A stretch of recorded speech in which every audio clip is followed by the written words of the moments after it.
It's Monday, June 16th, and Mr. President is making headlines. He met with the G7 earlier today, had a talk with Canada about trade deals, and pointed out what he believes is the true cause of the Russia-Ukraine conflict. We're also going to cover how the Iran-Israel conflict is spreading, with Pakistan, a country that has atomic weapons, now warning it might join in. Things are quickly heading toward a worst-case situation.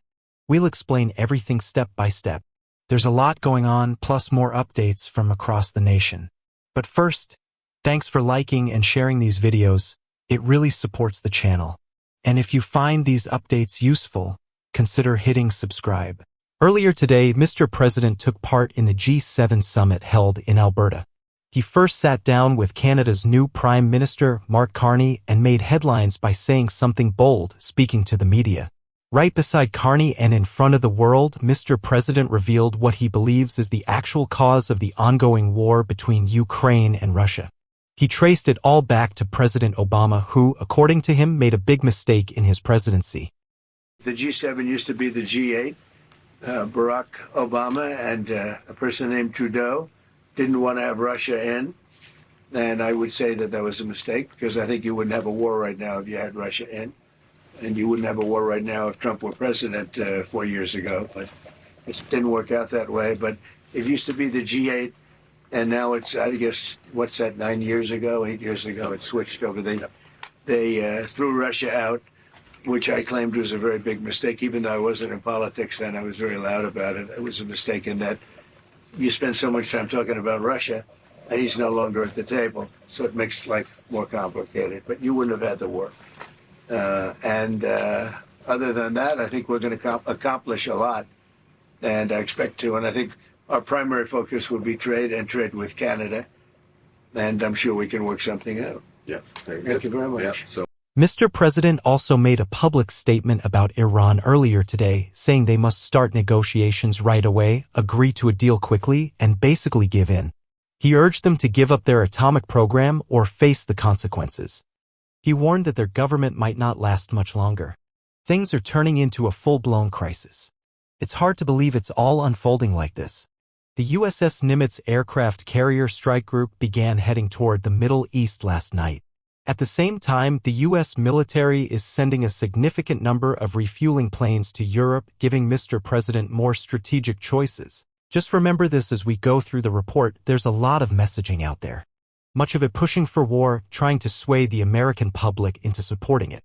What we do know for certain is this: before the conflict began, Israeli military officials thought Iran had just over 100 missile launchers capable of firing ballistic missiles.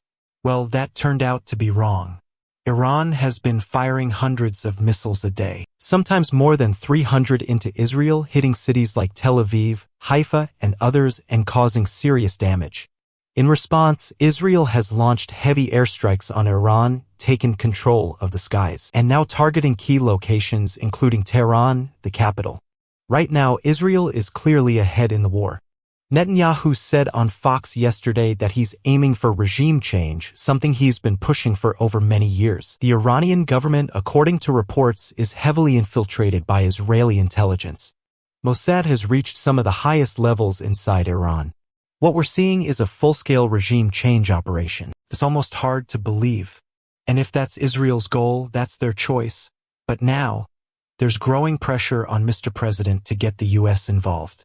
Right now, it's still a decision, and it's in Mr. President's hands. But in just a few days, that option may no longer exist. Here's why. If Iran's government is on the verge of collapse, their atomic sites will likely need to be taken out. The United States and other Western nations won't allow facilities like the Fordow enrichment site or others to remain intact under a new, unpredictable regime. If Netanyahu succeeds and topples the Iranian regime, think about what could rise in its place. No one really knows. There's no way to control what comes next.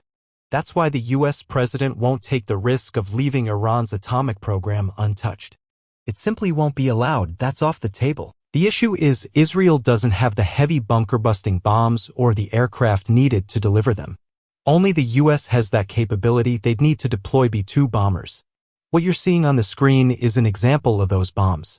Just yesterday, Netanyahu openly confirmed that regime change is the objective. And now lawmakers from both major U.S. parties are agreeing it should be the goal. This is wild. Take a look.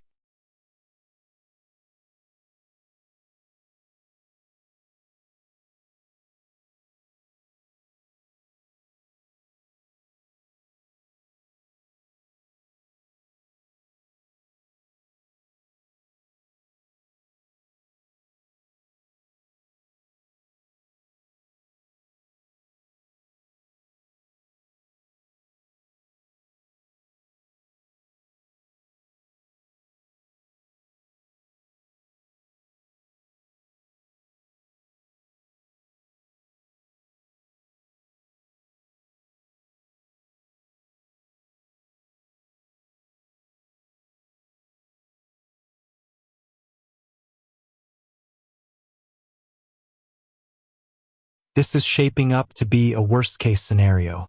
Oil prices are already jumping. The VIX Wall Street's fear index is rising fast. If oil keeps climbing, it could seriously damage the U.S. economic recovery. Tucker Carlson mentioned that Tulsi Gabbard was not invited to Camp David over the weekend. Even our president's own director of national intelligence, the top figure in the intelligence community, wasn't included. According to Tucker, if Mr. President decides to move forward with this, we might be watching the fall of the American empire. Take a look. I actually really love Trump. I think he's a deeply humane, kind person. And I am saying this because I'm really afraid that my country's going to be further weakened by this. I think we're going to see the end of American empire, obviously. Other nations would like to see that, and this is a perfect way to scuttle the USS America on the shoals of Iran.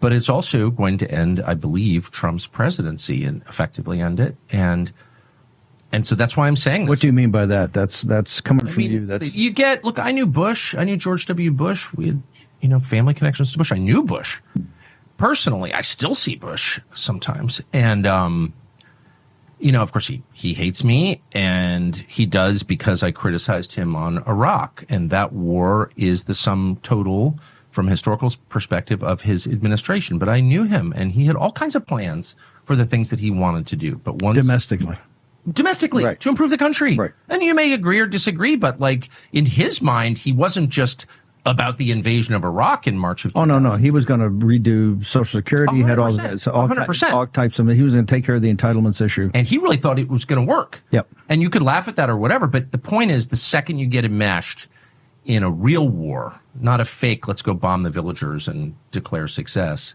though we don't even have a good track record. Why are the Houthis still there?